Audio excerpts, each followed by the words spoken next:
Good evening and welcome to Tucker Carlson tonight. We've got three big stories all competing for attention. President Trump issued a new executive order on immigration. In just a few minutes, we'll talk to a pro-refugee activist who says the new order is rooted in anti-Muslim bigotry. Also today, Republicans in the House just unveiled their proposed replacement for Obamacare. We'll help you find out what's in it before the bill gets passed. But first, President Trump delivered a big shock over the weekend when he claimed on Twitter that President Obama had wiretapped Trump Tower during the last presidential election. Let's set off a flurry of responses. The former director of national intelligence went on TV and flat out denied that candidate Trump or his campaign were being wiretapped or had ever been. Others disagreed with that. And then current FBI Director James Comey asked the Justice Department to reject President Trump's wiretapping claim altogether. But today, the White House stood by what the president said. Congressman Jim Hines is a Democrat. He represents Connecticut. But most significantly, he's on the House Intelligence Committee. He's been highly skeptical of the president's claims. Congressman Hines joins us from Stamford, Connecticut. Congressman, thanks for coming on. Hey, Tucker. So let's just get right to the nub of it, right to the president's allegation about the intelligence community. You sit on the Oversight Committee, so you have knowledge. Does the U.S. intelligence community have any information, any communications originating in Trump Tower or to Trump Tower in its possession right now? I don't know the answer to that question, and I suspect that if I did, I probably couldn't talk about it on television. One thing that is for sure, though, and the nub of it is, if they do, it would have been pursuant to a warrant issued by a judge, not by the command of President Obama. Right. As you know, that kind of surveillance happens only when somebody presents probable cause of a crime or of a foreign power at work, and then a judge says, okay, do it. I did know that. I did know that, but it's kind of beside the point. I mean, you're speaking to whether or not the president's tweet was literally accurate, and it wasn't. But the larger question is whether it wasn't. But the larger question... I'm not sure that's beside the point, but yeah. Well, but okay. Because I think the average person is wondering, could it be that the United States intelligence community is spying on the president or the presidential candidate or his staff during a campaign? No, that could not be. Really? Because it looks like they were. And there's a lot of evidence. First of all, there is no evidence. First of all, there is absolutely no evidence that they were. And people who would be in a position to know, like FBI Director Comey, apparently wants to tell the world that, the former DNI, the Director of National Intelligence, said, no, that's not true. And in fact, as you know, the White House has produced exactly zero evidence. The one institution that could come out with some evidence, because the president can call the head of the NSA, the head of the CIA, the head of the FBI into the office and say, tell me whether this is true or not. And they have not done that. You're absolutely right. You're absolutely right. But it doesn't change the fact that they were, in fact, conducting surveillance, DOJ and FBI, of the president's former campaign manager, Paul Manafort, during the campaign. Tucker, that's not really disputed. That is not a fact, and it's irresponsible for you to say that that's a fact. There are allegations, there are news reports out there, but that is not a fact. So you believe that true? You believe that to be untrue? Tucker, I sit on the Intelligence Committee, so I probably know more than perhaps about this than perhaps 50 people on the planet. And no, there is right now there is absolutely no evidence to suggest that that is the case. Now, that of course is part of the investigation that have just begun. So you're saying that everything that we have read, these FISA requests, the 2 denied, 1 approved, all the reports that Manafort and 2 other associates of Donald Trump were under surveillance, that's all false? Is that what you're saying? What I'm saying is that the report, and when you say lots of outlets, you're talking about The Guardian and the New York Times and the BBC, yes. And none of this stuff has been confirmed. We don't know where it came from. As you know, who is being monitored pursuant to FISA warrants is a highly classified thing. And further, as you know, you use the word spying. Yes, I don't quite know what that means, because I'll tell you what it is. No. When a judge doesn't know he's being listened into. No. Oh, okay. So that's what police do when they're listening in on drug dealers and child molesters? That's right. It's spying, and sometimes it's justified, and sometimes it isn't. But let's call it what it is. It's spying. Spying is when we go to Russia and try to recruit Russian generals to give us Russian secrets. Okay. When law enforcement is listening to anybody, that is law enforcement. Okay. It's law enforcement. In a lot of cases, it's legitimate. In most cases, it's legal, but it's still spying. This is a pointless semantic argument. I want to get to the core. Are U.S. intelligence agencies listening in on American citizens connected to the Trump campaign or the administration without their knowledge. You can call it whatever you want, but there seems to be... U.S. intelligence agencies do not do that. The FBI may listen in on conversations that Americans are having if a federal judge has been convinced that there is probable cause to award a warrant. So this is why people don't... that probable cause that makes it not spying. Okay, but this is why people lose trust in government. You're playing word games with me. I'm asking you, is the government... Well, yes, you are. Was the government, under Barack Obama, he controlled the executive branch, as you remember, listening in, whether through the FBI or whether through NSA or some other agency, into the conversations without the knowledge of those involved of Trump's associates, including his former campaign manager, Paul Manafort? And you're saying there's no evidence. My question is that true? It's been reported. You said you knew. You can ask the question using Barack Obama's name as many times as you want, but that will not change the underlying fact that the President of the United States does not have the authority to order a wiretap on anybody, and that, in fact, if the President did that, that would be a severe violation, probably of the law. But I'm not alleging that. I'm not alleging that. I'm merely noting that I was making a distinction between this administration and the past one. That's what I'm saying. Under the last administration, run by whomever, were those people under surveillance by the U.S. government? It was the middle of a highly contested presidential campaign, and I think that's meaningful, and I think most people would agree with that. And we know for a fact. We know for a fact that General Flynn was monitored by the FBI and that illegally transcripts of his conversation with the Russian ambassador were leaked, resulting in his disgrace and the loss of his job. That seems like a big deal. Do you think it's not? Are you saying that stuff doesn't happen? Because it clearly does. Well, let me ask you this. We, as a routine matter, often will monitor the communications of people like the Russian ambassador. Do you think that that's a bad thing? And yes, of course, sometimes that Russian ambassador will be talking to U.S. persons, and the intelligence community and the FBI have all kinds of protections to make sure that the U.S. person is protected. Really? In this case, as you know, Michael Flynn lied to the Vice President of the United States, who then, perpetrated that or perpetuated that falsehood. How do we know that he lied? How do we know that he lied, Congressman? Well, because he was fired, and he was fired. But how do we know that how do we know what he said in that conversation? Well, we don't know today what he said, but you do know that he was fired. And if I could just quote the White House. Hold on, slow down, stop. You just said he lied, and my question is, how do we know he lied? What's the basis for making that judgment? How do we know what he said in that conversation? Because it was in a classified transcript that was leaked by someone in government with the effect of hurting Michael Flynn. That was a felony. And you, last Wednesday, described people who did leaks like that as, quote, patriots. And I'm just wondering why. No, I did not, Tucker. You want me to read you the quote? I've got it right here.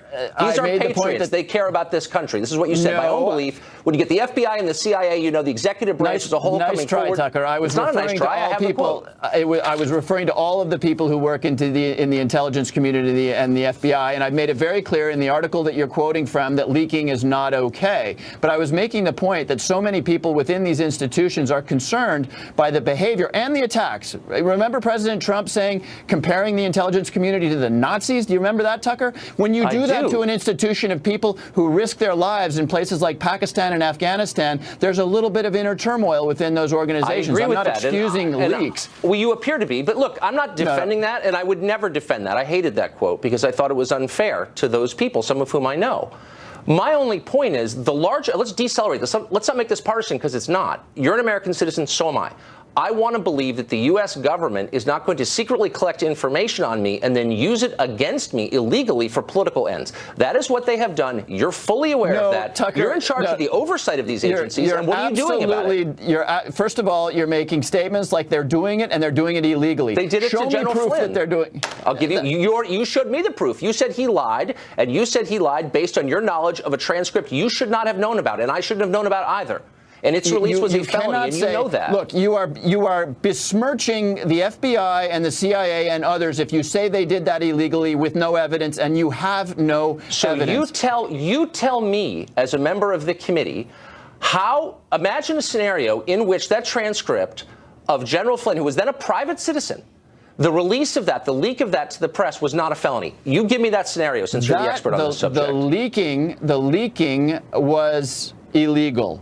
The oh, it fact was. I that thought they you just were said it wasn't, and I was wiretapping them. besmirching them by saying so. No, no, no. You said they were using the information illegally. If a warrant exists, They were using and if it a wiretap illegally exists, when they leaked it. Oh, the as leaker, you just of course. said. Yes. Of course. The people you described as, quote, patriots. I'm not saying the leak is, no, no, no. You're totally making that up, and I did not say the leak was legal. You were making it sound as though the people who were listening in on the conversations were acting illegally. I don't happens believe pursuant that. I to don't legal believe authority. that. And I'm not saying that. I'm merely saying that and I'm making a reasonable, nonpartisan point, I think, that I would expect you to agree with, which is when you have a government that collects information, and we have all these standards designed, as you just said, to protect us, and how dare I question the protections? Those protections didn't work.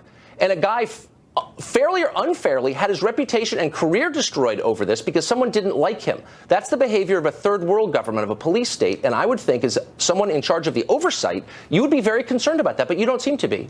No. Once again, you're misrepresenting my position. Leaking is wrong. Leakers are not patriots. Let me be very clear about that. But you also know the story here, which is that the Deputy Attorney General and others, according to news reports, went to the White House and said the Vice President misrepresented what happened in Michael Flynn's conversations. Michael Flynn could be blackmailable because we're not the only people who know that Michael Flynn lied to the Vice President. So nobody was trying to get Michael Flynn. People went to the White House and said, your national security advisor could be blackmailed because he lied to the Vice President. How did that information wind up in the Washington Post, I wonder? Because there was a leaker, which is not the right thing to do. Okay, so now we're kind of getting back to my original point, which it's certainly not that complicated, which is why I wonder why you're dodging. So here's my broader question. Since you are in charge of the oversight, how many Americans have their personal information swept up by the intelligence agencies, by NSA or others every year? What do you mean by swept up? The NSA, for example, taps into the fiber lines that's been widely reported that cross the Atlantic and in other places, and they sweep up a massive amount of data, both from the internet, from phone calls. And they are not supposed to be looking at the data of Americans without a warrant, as you know, but they collect all this data. And my impression is, from living here, that you guys who have the responsibility of oversight do not know how many Americans' data is picked up by these intelligence agencies. And my question is, why don't you know? And shouldn't you be interested in that? So it's a really interesting question, and we're very interested in this. It's critical to oversight. So, for example, you know, it won't surprise you to know that we have the capability, and quite often we will want to listen in on phone conversations that potential terrorists in places like Pakistan and other places around the world are having. We may want to look at the emails that potential terrorists are having. It won't surprise you to know that from time to time they might email or have a conversation with an American.